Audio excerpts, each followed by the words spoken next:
Foundation అని చెప్పి మరొకసారి తెలియజేస్తున్నా.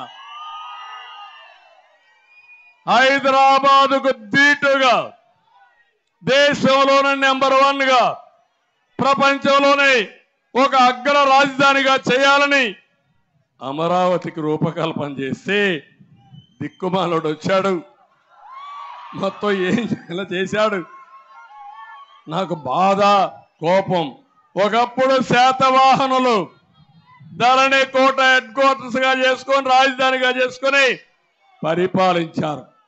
దేవతల రాజధాని అమరావతి అవునా కాదా? అలాంటి అమరావతి పెట్టినప్పుడు నేను ప్రపంచంలోనే అన్ని పవిత్ర దేవాలయాల్లో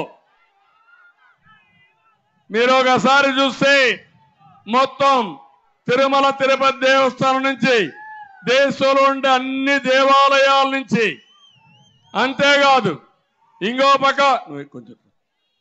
పక్క మీరు చూస్తే అన్ని మసీదుల నుంచి, అన్ని చర్చల నుంచి పవిత్రమైన మట్టిని, పవిత్రమైన జలాలు తీసుకొచ్చి ఈ ప్రాంతాన్ని పునీతం చేశారు. అందుకే ఇలాంటి జగన్ మోహన్ రెడ్డి లాంటి రాక్షసులు 100 మంది కాదు 1000 మంది వచ్చినా అమరావతి ఒక్క ఇంటిక పీకలేరని మరొకసారి మీకు తెలియజేస్తున్నా. 1 ఇంచు కూడా కదిలించలేరు. దీని ముహూర్త బలం అది, దీని స్థాన బలం ఇది. ఈ సందర్భంగా మా ఆడబిడ్డల్ని మనస్ఫూర్తిగా అభినందిస్తున్నా. అమరావతి జేఏసీ బ్రహ్మాండంగా పోరాడారు.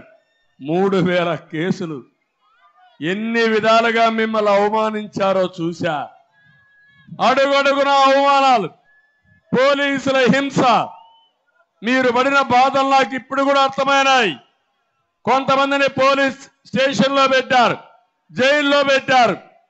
మీరు ఇక్కడి నుంచి రాజధాని నుంచి దేవస్థానం అని, న్యాయస్థానం అంటూ దేవస్థానం ర్యాలీ పెడితే మా ఆడబిడ్డలు భోంచేయనీయకుండా రోడ్డు మీద మట్టిలో కూర్చొని మీరు భోంచేసి మీ దీక్ష విరమించకుండా ముందుకు పోయారంటే చరిత్రలో, అమరావతి చరిత్రలో ఈ ఉద్యమకారులైనటువంటి వీర నారీమణులు మీ యొక్క చరిత్ర తప్పకుండా ఉంటుందని చెప్పి కూడా నేను మీకు తెలియజేస్తున్నా.